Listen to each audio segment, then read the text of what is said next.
Welcome to Best Around, the show where three friends get together and break down their picks for the greatest movies ever made. I'm Chris. I'm Mickey. I'm Steve. And this week we're talking about the best bad movies of all time. Too bad you will die. We decided on best bad movies because it's the type of thing we're always talking about anyways, and the whole point of the show is basically to honor things that don't get enough love on YouTube. So, to honor a couple extra movies, let's get to the have to. Deal from your have to. What are you... The have to. Are you... It's where the fear lives. Oh, okay. Okay? Could you start over again? The have to. Hitting with a couple extra movies just because, well, we have to. What do you guys got for best bad movies? Best bad movie, Meteor Man. Ooh, definitely. Oh. Miami Connection. Miami Connection for sure.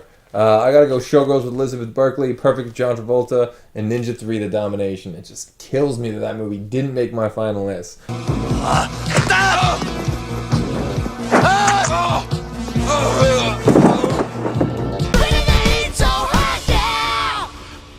Bringing the heat. We each break down our honorable mentions and top picks. Steve, what do you got for your honorable mention of the best bad movies ever made? Honorable mention, I had to go to Hudson Hawk. The fuck is the matter with you? I don't know what Bruce Willis was doing or thinking or who wrote that or why or what the plot really was about or why that movie exists, but I enjoy it considering how terrible it is. Why is the world jam-packed with such idiots? Well, to be fair, I really don't like any movie that Andy McDowell's in. It's obvious he's up to something. Whoa, we're always uncovering your hidden beefs. Yes, it's one of those things where she's just kind of a deal breaker. If she's in a movie, I'm instantly going to hate that movie. Wait, St. Elmo's Fire? You hate it? Hate it. Were you enjoying it? Groundhog Day? Hate it. Okay. Multiplicity? Hate it. What the fuck? I'll bring my entire repertoire. Andy McDowell didn't come in until like midway through the movie. Were you enjoying it until you saw No, it? I just think the fact that she's in the movie alone makes me instantly hate the movie. Oh, you knew it prior. Like, I knew she was going to be in the movie, so I knew it was coming up. It's only a matter of time before I uncover this, crappiness that is Andy McDowell. That's it. You know, also you got Bruce Willis spitting out lines like, You won't be attending that hat convention in July. Right. come on. So, I mean, the writing in this is just, terrible. Nonsense. Complete nonsense. I couldn't agree more. Savages. This is one of the most inexplicable movies of Bruce Willis's career, based off a song by a musician friend of his. This movie is one of the most famous box office bombs of all time. It lost so much money that it actually killed a major studio. Its headlines actually read, Hudson Hawk cooks TriStar's goose. Financial empires will crumble. Bruce Willis plays the world's greatest cat burglar as a cross between Indiana Jones and Tony Bennett, as he sings show tunes during his heists, just like all great cat burglars do. Oh, we ain't got a barrel of money. Was a plethora of Nintendo jokes, a little bit of Frank Stallone, a great sidekick in Danny Aiello, and one of the weirdest narrations in film history. The guy on the donkey is just the guy on a donkey. Only Andy McDowell's career took a step forward with this film, as one of her next films would be the legendary Groundhog Day.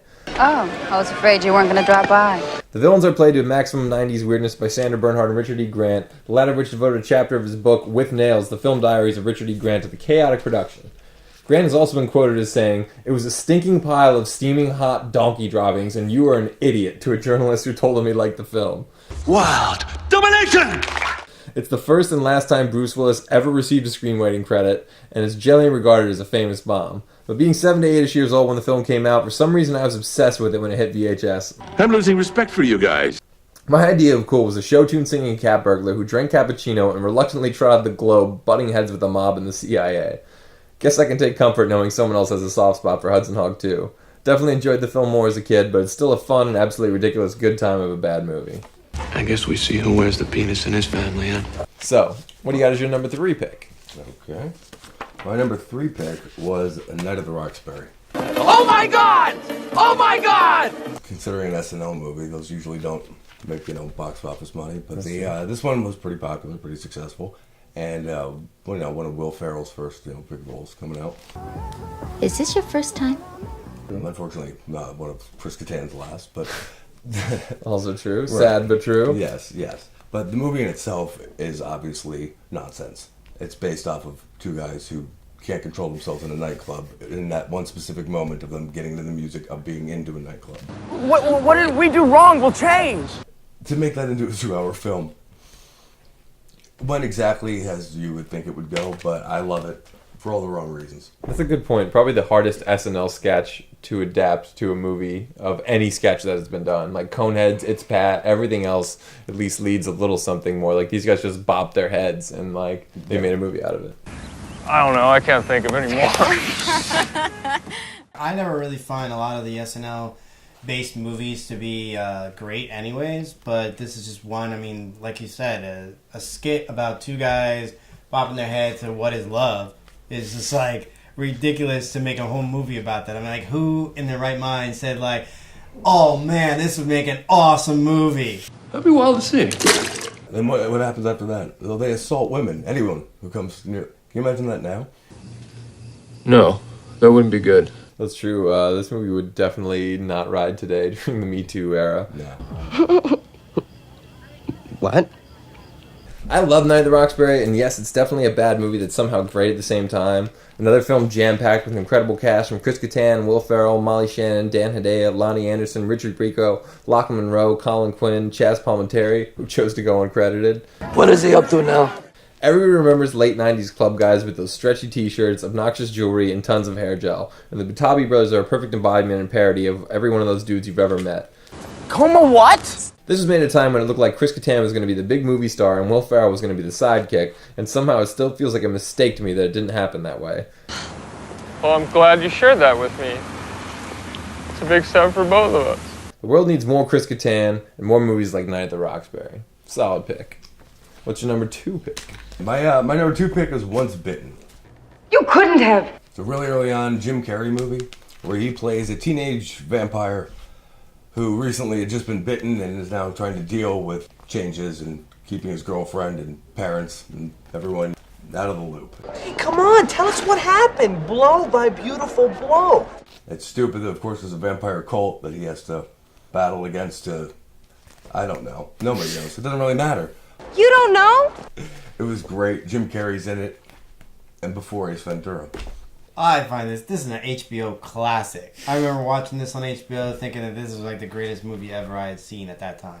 Oh, yes. I mean, you got a hot Lauren Hutton in there. She was smoking as the Countess. Delicious. You have that famous, awesome scene with them dancing to Hands Off when they're trying to like grab Jim Carrey apart, like Robin, his girlfriend, and Lauren Hutton. You won't escape me. Classic little like early on Jim Carrey little like faces and some of his comedy shining in there. I don't want to be a vampire. I'm a day person. To me, this is not a bad movie. To me, this is like one of those bad movies that happen to be bad, but it's so bad it's good kind of deal. Right. Oh yeah, definitely. I mean, for sure, that's definitely, I think, why it's as high as number 2 on Steve's list. I mean, this is a movie that made a small amount of money initially, but kind of got this like second life 10 years later when Jim Carrey became the fucking biggest movie star in the world. I did? You certainly did. Like you said, Lauren Hutton is great as the Countess, a role that was actually originally written for Elvira actress Cassandra Peterson, but she turned it down, as did Morgan Fairchild. I'll never find another virgin. Screenwriter Jeffrey Howes wanted Michael J. Fox to play the lead, but producer Samuel Goldwyn Jr. was convinced Fox would never be able to carry a big screen movie. It's kind of weird to see Jim Carrey in a comedy film where he essentially plays the straight man. Nevertheless, the cast is solid, the directing is decent for an 80s vampire teen sex comedy, and the movie's a pretty fun stinker to throw on once a year around Halloween. It's taken some heat for the stereotypical gay butler and the homophobic shower scene, and while I wouldn't say it's one of the best bad movies ever, it's definitely a great bad movie, and that means it's one I'll always love. So, what's your number 1 pick for the best bad movie of all time? The best bad movie of all time. Sorry. And I defy either of you to deny this, is Mystery Men. I like the way this man thinks. The reason why I say this is it came out at a time where, I don't know, maybe personally I could just really appreciate the whole concept of like, you know, a B squad of superheroes that had no real powers, just trying to do their part. Had a little mishap defending justice over the nursing home tonight. The whole premise is ludicrous. You can't use a rake sometimes? No, I'm the shovel. Well, I'm the Blue Raja. It's just one of those movies that's completely shaped around the sets and the colors and the nonsense going on around it. Yeah, but I don't want to get frocculated. However, the cast was insanely amazing. Who's next? Ben Stiller movies have always been kind of hit and miss for me. I don't like your tone, Frankenpuss. I either love them or I hate them, and this one is one of those ones where I absolutely just hate. Oh, don't start that again. It's just an absurd movie about superhero wannabes, and it's just kind of like an excuse to get like any actor that wasn't working at the time, like, come on in, like, hey, William H. Macy, be in this, and you know, Hank Azaria, we want you in this, and Paul Rubens, we haven't seen you in a while, come on in. So glad you asked. So for me, I just think it's just bad jokes through the whole thing, and not even like good bad jokes. Are just like, oh man, this is absurdity. The best bad joke of all, Smash Mouth. Yeah, that is a very meta bad joke. That's exactly what that movie called for. This is just truly just bad. I've never seen you walk away from a fight. I just can't find the appeal in this. I don't think a single one of them even actually had powers. No, of course not. Although the one guy supposedly could turn invisible when no one's watching him, yeah. Which did definitely find a way to make that work. Well, I mean, technically, if you want to get technical, Janine Garofalo had a little bit of a supernatural kind of thing. Okay. Her dad, going on. Yeah. You knew my father. Sal. Carmine. This is another great example of a bad movie with tons and tons and tons of great stuff pouring out of every scene. Start with a cast that's straight up fire. Ben Stiller, William H. Macy, Janine Garofalo, Paul Rubens, Hank Azaria, Jeffrey Rush, Greg Kinnear, Annie Izzard, Wes Studi, and Tom Waits. Like, amazing characters. Mr. Furious, the Bowler, the Shoveler, Blue Raja, Casanova Frankenstein, Captain Amazing, the Sphinx, Doc Heller, Invisible Boy. Like, come on, like, that is packed with heat. But I'm sure you don't really care about that. Like you said, it's kind of a bad joke that, like, Smash Mouth did the soundtrack, which is definitely... It called for it. But yeah, it actually works. Like, it's not my favorite, but it accomplishes a very important thing, that when you hear that Smash Mouth song, you always think of this movie. Ugh. And some of my favorite quotes, like... When you can balance attack hammer on your head, you will head off your foes with a balanced attack. The movie has a really unique look, which makes it hard to say why this movie is even bad. Like, I, for one, think it was kind of ahead of its time, but perhaps it was awkwardly after the Schumacher Batmans and before the Bryan Singer X-Men films. Hardly seems to matter now. And apparently there was no shortage of behind-the-scenes drama during the production, as Hank Azaria said the cast argue with each other constantly over what the comedic tone of the film should be. And at one point, Ben Stiller and Greg Kinnear got into it so bad that Ben Stiller tried to get himself released from the film. Well, I am a ticking time bomb of fury. I could absolutely totally see that. Just considering the fact that, like, it's such a lighthearted comedy with, like, wannabe superheroes and, like, a pool party. But the only actual superhero who, like, they all look up to, they let die. And nobody seems to give a shit after that. Right, that's the part that really doesn't work for me. Yeah, I don't know. You know, I kind of want to rewatch it now, like, knowing all that, doing this research and stuff like that. And sometimes that kind of changes movies for you. But either way, I mean, I enjoy the movie every time it's on. It's a fucking great bad movie. Like, you know, thumbs up for me. I love it. Did Michael Bay do a cameo in there? Dude, can we bring the brewskis? So that does it for Steve's picks. Mickey, what do you got for honorable mention? Okay. My honorable mention, and again, you're all going to look at me weird, especially if I've been bashing some of these movies. Spice World. What planet are you from? I know it's a bad movie all the way around, and how can this be redeeming in any way, shape, or form? Tell us. But it's just so fun to me. I don't know. It's just I love the Spice Girls lollipop and all that stuff at the time. Spice Girls were hot, so it was just an excuse to put these girls in this movie. So there's just not enough room for you, mate. It was just a fun little flick. I don't know. I mean, I just don't know why, but I love this movie. What's the matter? Are you blind? If I'm remembering right, I think it was a bold move to not just make, like, a Spice Girls movie. Like, you know what I mean? They could have just taken them, toured them around. Like, the kids would run at the theater, like they do with all those, you know, pop stars now. Yeah, it's like an in-concert movie. Put them in a plot-driven kind of movie. Spice Girls at sea. What an extraordinary combination of girl power and horsepower. Is there an alien at the end of the movie that came down? Oi, get off! It's a lot of weirdness in this movie. Right, a lot of weirdness. Yeah, a lot of weird, for, you know, 5 British chicks who can't act. Now I kill you. Sporty Spice was my favorite, though. Nah, you're a bit weak in your midfield.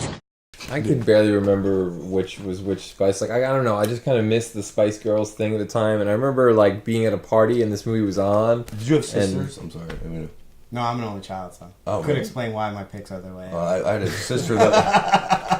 sister who was 4 years younger than me, so. Yeah, that's true. Yeah, you were not going to be able to miss the Spice Girls thing. So, like, I missed it. Like, this is a movie I barely remember and was unable to rewatch for the purposes of this episode. Do you realize what will happen if any of this ever gets out? Needless to say, I wasn't a fan back then, but I'd be curious to rewatch it with adult eyes. Like I said, I wasn't in the whole Spice Girls scene when it happened, so I went into this movie as like a stubborn 13-year-old, and I think I was more focused on chasing girls than I was on watching this movie with an open mind. Nah, he's not interested. So under the circumstances, I can't really talk any shit on it. As much as I may doubt that it's good enough to be one of the best bad movies ever, I really couldn't say for sure. Call me old-fashioned and sentimental, but no. I will say that of all the music movies starring actual pop stars that have been released post-1980s, this one seems to be by far the most digestible. Maybe someday we'll even talk about it alongside A Hard Day's Night. Till then, it's only an honorable mention on the Mickey's Best Bad Movies list. Yes, just an honorable mention. So, what's your number 3 pick? Number 3 pick, I'm going to have to go with The Punisher, the 1987 version with Dolph Lundgren. Holy shit, The Punisher! I absolutely love this Punisher movie. I think for me, Dolph Lundgren is actually one of the best Punishers out there. I mean, thanks to Netflix, now you put John Berthel in that category as well, because he absolutely kills it as a Punisher as well. No shit. No shit. But I felt for Dolph Lundgren, it was just such a great character. He was so dark in it. The movie absolutely was a dark movie. Just something that was just... I remember seeing it as a kid and just thinking, like, this is just awesome. Where is the dope coming into? It's interesting the direction they went for, considering it was technically a superhero comic book movie. And I think they doubled down on the whole, taking it to that R rating. And, in the first 2 minutes of that movie, he gets blown up twice. He murders, 8 people with 7 different ways, and then he's bare naked in a sewer. Do you think I give a shit? It definitely wasn't catered to kids. I don't know. I think maybe they tried or they were thinking about doing it, but they couldn't have. No, it shouldn't have been. And, The Punisher is and should forever be an R-rated, property. I think his role might have been. They might, to me, the comics are R-rated. The movie should be R-rated. The TV show should be R-rated. I haven't watched the Netflix show yet, but I really want to. Awesome. So the reason I haven't is when something's good, I don't want to watch it by myself, and I kind of I'm saving it for I don't know. So I have a backlog of shows I need to watch. And you fucking well know that. The Dolph Lundgren Punisher was everything I wanted it to be as a kid, and still do as an adult. Dark, violent, gritty, and packed full of Lundgren and Louis Gossett Jr. These are all the ingredients one needs to make a kick-ass film, and director Mark Goldblatt did just that with this movie. This is no fucking joke here. Started my obsession with the Punisher, and it's the reason he's one of my favorite comic book characters to this day. I also know a lot of people, including Mickey, who still say that Dolph Lundgren is one of the best Punishers ever put on the screen. Ironically, Michael Pare was the first choice to play the role, but was unable to because of scheduling conflicts. Good. But a lot of what I love about the Punisher started in this film. Of all Marvel characters, this is the one that seems to belong in the hands of a New World Pictures or a Canon Films. Companies that make dark, cheap, violent films that border on exploitation. Take that message to your people. I can't say it's my favorite Punisher, as there are little things that do and don't work in each of the movies, and I've yet to watch the Netflix show, like I said, but it's still a great 80s video rental classic. Yeah, I don't know. I think he might have gotten a little too much credit, considering the fact that he had about 4 lines through the entire movie, too. Fuck you. He probably had 40 different pairs of leather pants through the movie, though. I mean, that movie has got no shortage of leather. If you're just a fan of leather in general, you need to own this movie. I'll think about it. But what's your number 2 pick? Number 2 pick, another one that's going to get a lot of heads turning and a lot of weird looks, is Josie and the Pussycats. Oh, I've been holding that in for the past 15 years. I mean, this is just another feel-good movie, man. I'm like, you can't go wrong with this stuff. I mean, it's bad. I mean, I understand. It's not a classic. Who is this? A lot of people are not even going to watch this, but it's a great, fun little flick. It's got a lot of heart. I mean, I love the soundtrack. It's a fun cast, great cast and cameos. Rachel Lee Cook at her absolute super cuteness. I am listening very carefully. Could possibly be the first starring role she had. I don't know if you want to count She's All That. Well, everybody else seemed to like it. To me, this is actually her starring in the movie, making it a Rachel Lee Cook movie. I'm just back up to you, huh? So I just love this movie. It's just a fun watch. I can watch this all the time. It's just one of those things I can throw on right now and watch it. Don't do this. I love that movie. I do, absolutely. It's no Gem and the Holograms. That movie just reminds me a lot of like puberty. I know. And also, I think gave me a very askew look at what the music industry is really about. Du jour means family. Yeah, Rachel Lee Cook, Tara Reid. Yeah, another Tara Reid goodness. Zaria Dawson, that's right, yeah. Oh my you know God. me and Tara Reid, so. Like we could totally date. That's right, Mickey's girl right there. I definitely enjoyed the film. I wouldn't go so far as to say that I love it. The cast is top shelf, though. Like you just said, Rachel Lee Cook, Zaria Dawson, Tara Reid, they're all flawless. Yeah, in a creepy, ironic sort of way. I love the whole subliminal advertising angle. Alan Cummings never disappoints, and Parker Posey's always great. Other than that, the film was just kind of okay-ish for me personally. What's the matter? The parodies are decent, but they feel too much like jabs, and I would have appreciated seeing a few haymakers thrown at early 2000s bubblegum pop culture. Wow, you're a real free thinker, aren't you? Wouldn't call it terrible or even bad, just mediocre. And the strengths are very good, but maybe not good enough to make it great either. So as far as calling it the second best bad movie of all time, I would definitely have to disagree, but that's why it's on Mickey's list and not mine. Really? We also had the cool cameos by, Rebecca Myers and Seth Green as De Oh, Jure. that's right. That was the boy band. Where did it come from? I knew there was a boy band Carson in there. Daly in that? Yeah, Carson Daly, yeah. Oh, okay. Well, it makes sense. Yeah. He was dating Tara Reid at the time. Yeah. Okay, what is going on? Is this TRL or not? Well, what would be your number one total best around request? What's your best bad movie? Number one of all time, Pootie Tang. I always had a high opinion of Pootie Tang. This is a classic among all classics. It is probably, personally, in my top 10 movies of all time. 7 times. I know that a lot of people either love this movie, hate this movie, don't even know this movie. It's not uncommon for me to bring this movie up and people don't even know what the movie is or what it's about. That's a damn shame. But it's also not uncommon for me to find a few people that actually do remember this movie and love this movie. That's a can of pan to the Simmer Child. The character, what just came out of the Chris Rock show, which was on HBO at the time, Lance Crowther made this character just the best. Well, I can't say that they know my brother. You had great scenes, like when Pootie's music is getting played by Chris Rock, the DJ, and he's just going nuts. Just awesome stuff. This is absurdity. I mean, you had great cameos by Jennifer Coolidge, Wanda Sykes. You gonna be inside of a bed with me someday. It was just like this great mashup of 90s hip-hop R&B with 60s, 70s soul and then just comedy thrown in there. It was like a black exploitation movie without being an exploitation movie. What was that? You know why I think I might feel that way a little bit? Because I think they kind of seem to shop that out there as a pseudo superhero movie itself. You might have found a weirder one than Mystery Men. Or maybe you just a dumbass. I would have loved if they would turn that into a franchise. I want 37 Pootie Tang sequels. Yeah, baby. This is one that definitely would have been on my list if you didn't already pick it first. Maggoty-eating bitch! I love this movie from the first time I saw it in a completely empty theater, which is the only time that's ever happened to me. You ain't come one. It's got an endless barrage of classic quotes, flawless cast, and some of the funniest characters ever put on the screen. We always talk soundtracks, and there's no soundtrack song more recognizable than... Like you said, Lance Carruthers owns the role of Pootie Tang, Robert Vaughn kills it as Dick Lecter, Wanda Sykes slays it as Biggie Shorty, Chris Rock lights it up in multitude of roles, Jennifer Coolidge is perfection as Irene, Reggie Cathy as Dirty D is everything a comedy villain should be, and then some. Thank you. I could go on all day about every detail of this movie and still end up leaving half of everything out. Like the fact that the whole movie is literally just Pootie Tang showing a clip of the movie on a Bob Costas talk show. You know, that is the longest damn movie clip I've ever seen. It's a bright spot of original comedy packaged in a movie that is so bad and so good at the same time. Exactly the type of movie this episode is about.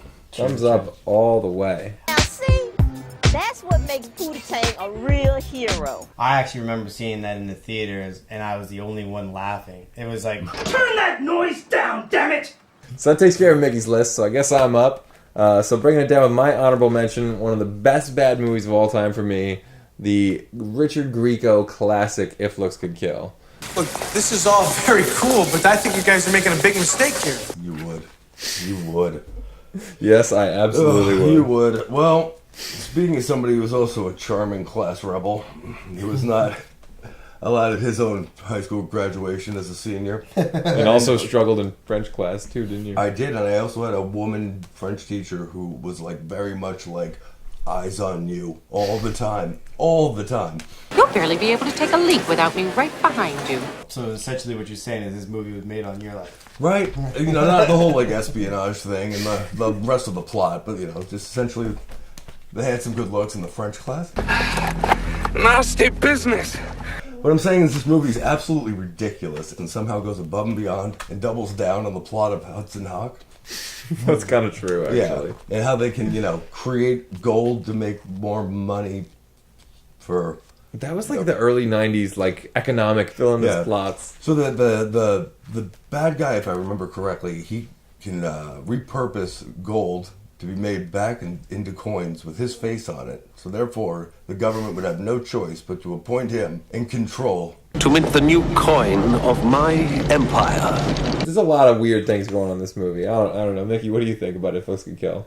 I think this is Richard Grieco's coolness. Wait a minute, you guys are serious. I actually was like, when I first saw Richard Grieco, was obviously 21 Jump Street. And he was supposed to be kind of like the guy taking Johnny Depp's spot. And I hated him for that. Like you think I'd mind? And he also gets that spin-off, Booker. Right. You And know? that only lasted about one season, right? Yeah, it didn't do that well. I'm sorry, I've really let you down. But Richard Grieco is just overall coolness. And I recently met him, and so I can't talk highly enough about him because he's just a cool dude in real life. Boner. I mean, swar. But I love this movie. Loads of good action. You know, French teacher rattling off lines like, "The bar's closed!" You got a basic story about this kid that just gets involved in like a spy movie, essentially. Yeah. And it's like James Bond Jr. kind of thing. Corbin. Michael Corbin. Great soundtrack, as always. You got the great Bang Tango in there, the outfield. You can't go wrong with the soundtrack. Contraband, which was an awesome band back in the day. Kids, if you don't know it, look it up. I think this mission is of slightly greater importance than sitting in a hotel room breaking wind. And you had a good cameo by Roger Daltrey, too. Yeah, that's true. So, I mean, it was just a classic movie from top to bottom. Wow, well put, well put. Classic in the time frame, I'm sorry, real quick, where you could get away with taking a high school student, putting him in a wacky adventure, and in the end, only coming out on top because he somehow breaks into the place to save his friends and his teacher, picks up a gun from a guard, and then you watch him murder a compound full of armed guards. Pay attention, Mrs. Glover! I'm going for extra credit!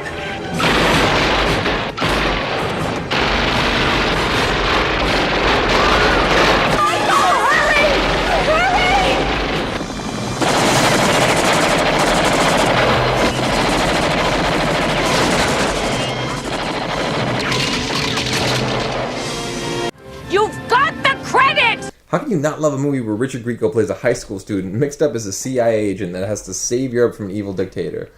Well, I really don't think that's possible. With a story by Fred Decker and a screenplay by Darren Star, this movie is basically Beverly Hills 90210 meets James Bond by way of Monster Squad. The concept is mind-boggling. Richard Grieco's widow-peaked perfectionism. Michael Corbin, deep cover operative for the CIA.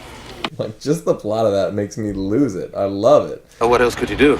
He's got LA Gear high tops that walk down walls, X-ray glasses, a sports car that shoots rockets, and a tuxedo that nauseates people with its 90s fashion. It also has an insanely great barrage of what really makes movies great. Shitty one-liners. Take your pick. He lost. And I like winners. Your night has only begun to get hard. Jeez, talk about peer pressure.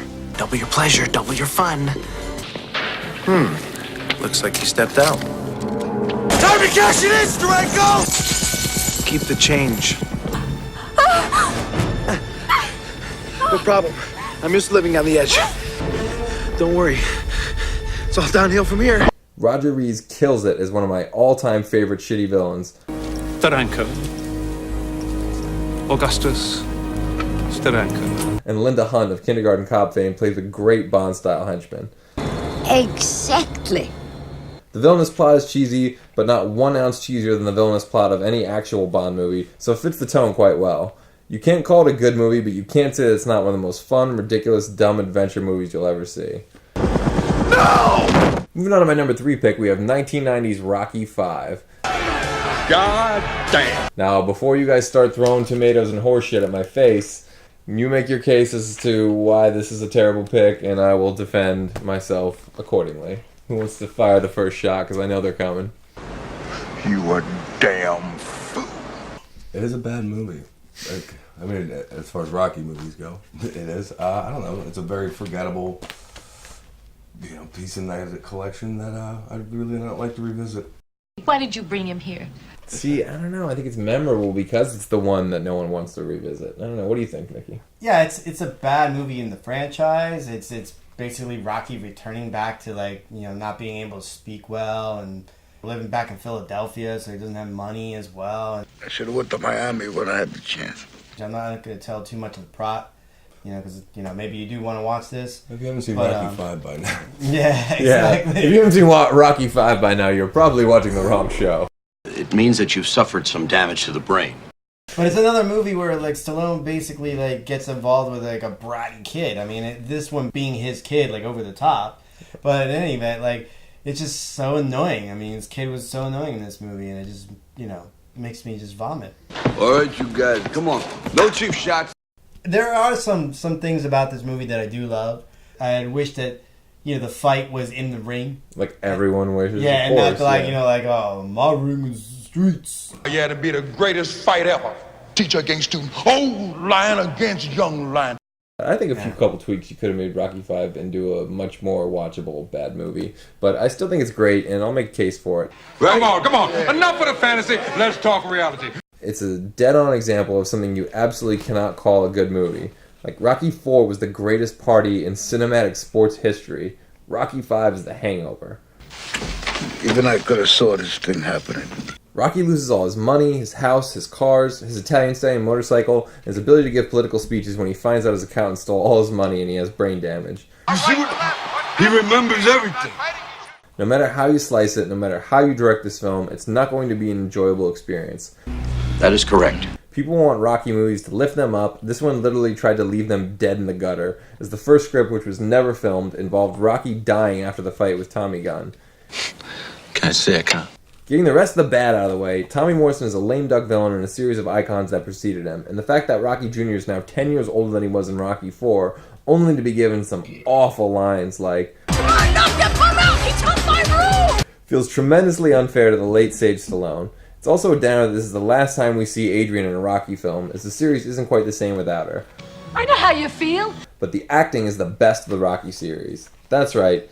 Even though it feels out of place to see Stallone go back to the slurred street dialogue at first, his scene on the street with Adrian is one that I think every man who's ever lost anything can relate to.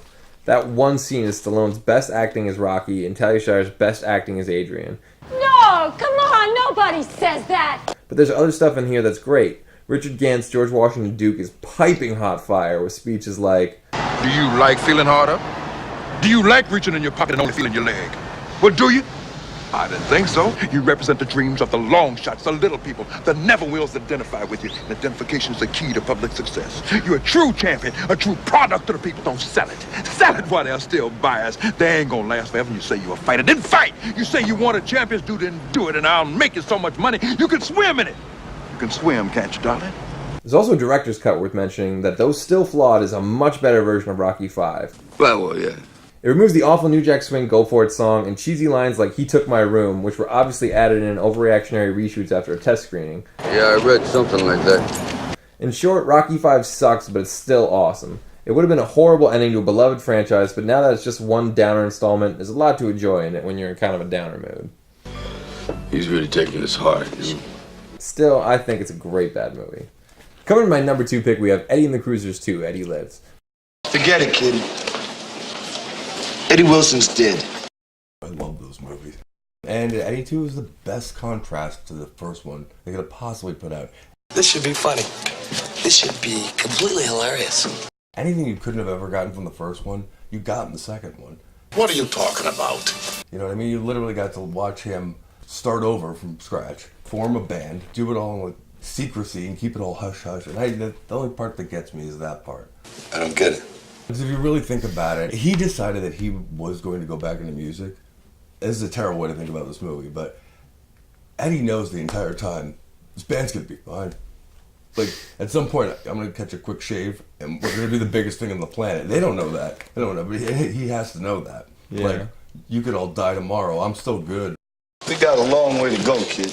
That actually is some of the joy of this movie. I absolutely love this movie, and as a musician as well. I mean, as cheesy as it might seem, I reflect on this movie a lot, quite often, when I'm writing songs or whatever the case may be. It's kind of my Eddie and the Cruisers theory. Sounds like a bell skipping across a clear lake.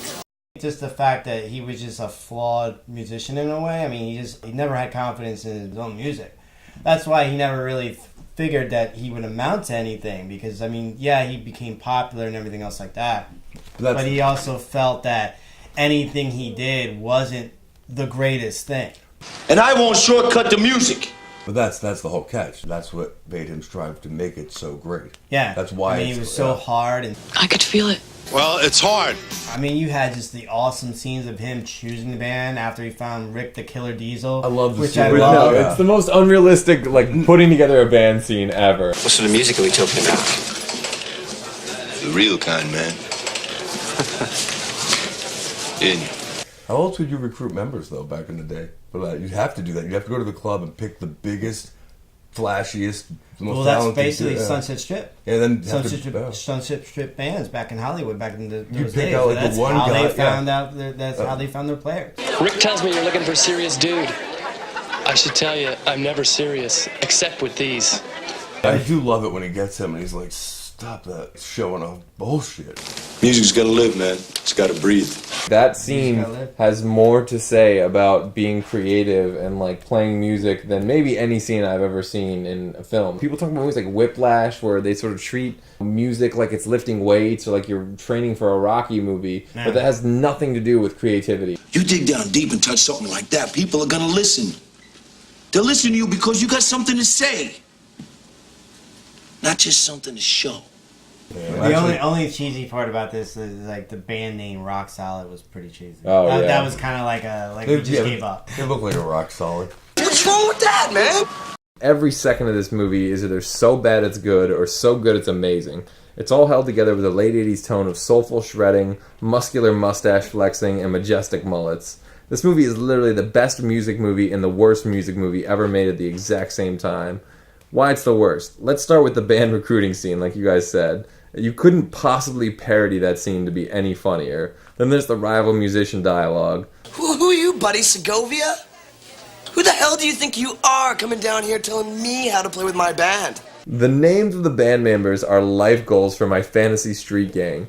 Rick Diesel, Quinn Quinley, Stuart Fairbanks, Hilton Overstreet, and sexy Charlie Tansey. What, you rolling on this? There's some questionable acting, some inexcusable Tom Berenger retconning, and a serious lack of Ellen Barkin and Helen Schneider. After you see my work, maybe you'll change your mind. Maybe I won't. I always laugh at the montage that shows Eddie and Diane's relationship maturing and a breakdown of scenes where she cries for no known reason. I like your paintings. Okay, fine.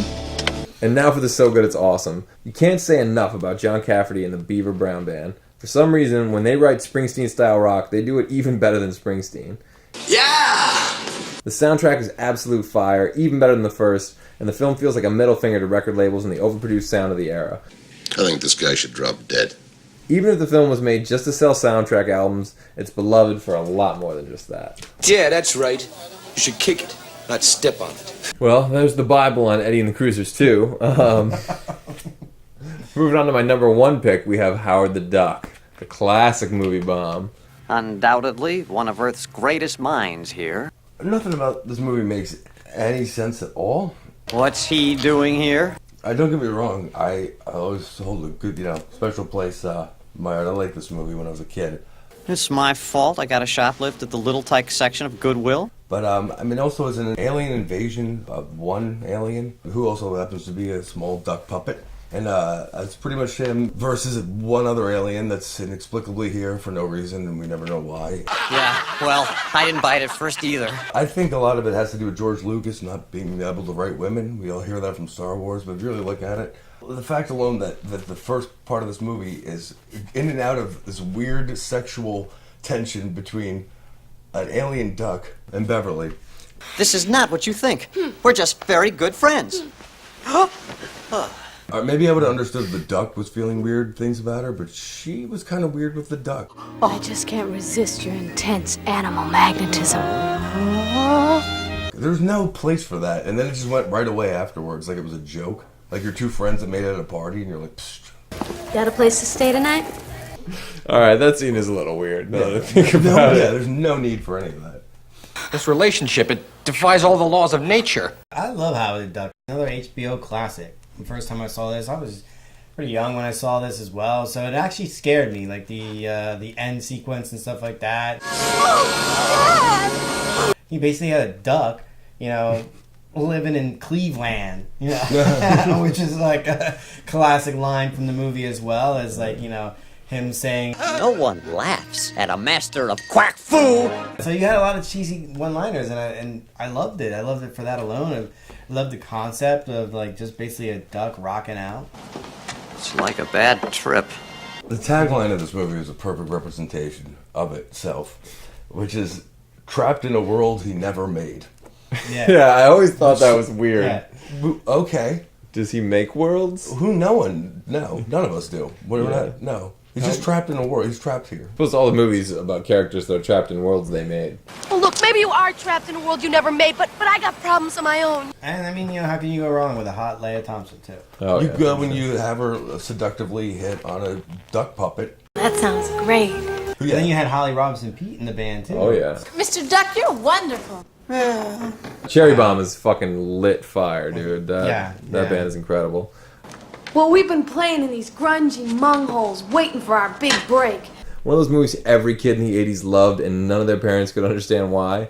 I must have rented this movie 100 times growing up. There's absolutely no way you can call it a good movie, but there's no way you can say it's not a fun, absolutely ridiculous adventure. Yeah, sure. Terrific.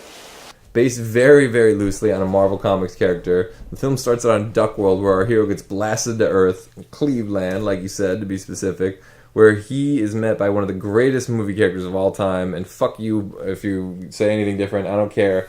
Leah Thompson's Beverly. She is a big-haired 80s rocker with a heart of gold so genuine. She takes in a strange alien duck, is nice to nerdy Tim Robbins, and doesn't even kick her band's thieving manager to the curb.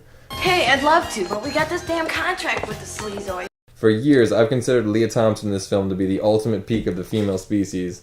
And I'm obviously in some sort of terrible nightmare. Other than that, Jeffrey Jones is creepy perfection in this movie, but points get deducted from his score for turning out to be a creep in real life. Yes, you are. The optical ILM effects are amazing, and the spirit of this movie is pure magic. Things go off the rails around the middle of the film, but they definitely stick the landing. One of the biggest budget bombs of all time, but still so beloved by 80s nerds everywhere. This world didn't treat you very good.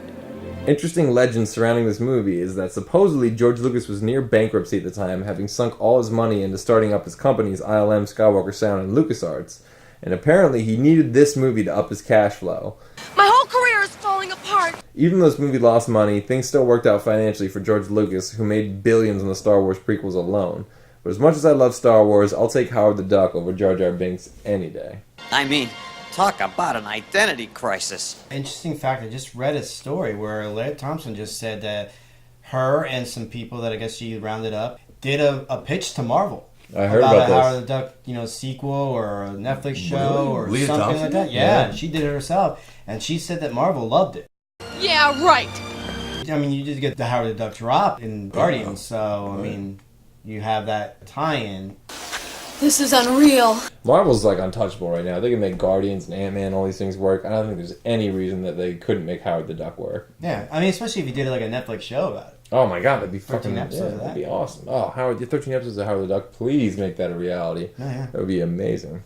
Then Howard the Duck is ready to fight.